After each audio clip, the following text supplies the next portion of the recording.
अहम खबर देंगे आपको। फैजाबाद धरना केस, हुकूमत इंक्वायरी कमीशन तश्कील देने पर आमादा हो गई है। कमीशन के क़याम का नोटिफिकेशन आज अदालत में पेश करेंगे। सुप्रीम कोर्ट में फैजाबाद धरना नजरसानी केस की समाअत का वक्त तब्दील कर दिया गया। मज़ीद तफसीलात जानेंगे जुल्करनैन हैदर से। जी Zulqarnain. Attorney general Pakistan supreme court में पहुंच चुके हैं। उन्होंने सहाफ़ियों से गुफ्तगू में बताया कि वफाकी हुकूमत इंक्वायरी एक्ट 2017 के तहत इंक्वायरी कमीशन बनाने पर आमादा हो चुकी है और इंक्वायरी कमीशन के क़याम के हवाले से जो नोटिफिकेशन है वो आज अदालत में पेश किया जाएगा।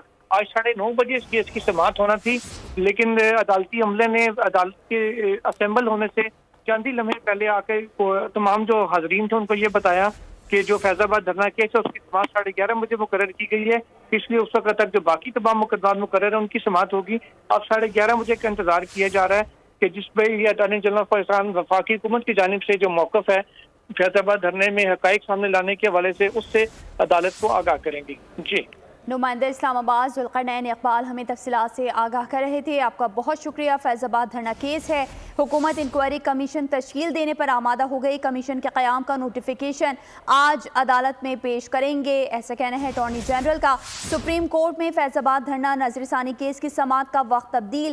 केस की समाअत अब 11:30 बजे होगी। अदालती अमले ने ऐलान किया फैजाबाद धरना केस है, हुकूमत इंक्वायरी कमीशन तश्कील देने पर आमादा हो गई। कमीशन के क़याम का नोटिफिकेशन आज अदालत में पेश करेंगे। सब्सक्राइब करें और बेल दबाएं ताकि कोई खबर रह न जाए।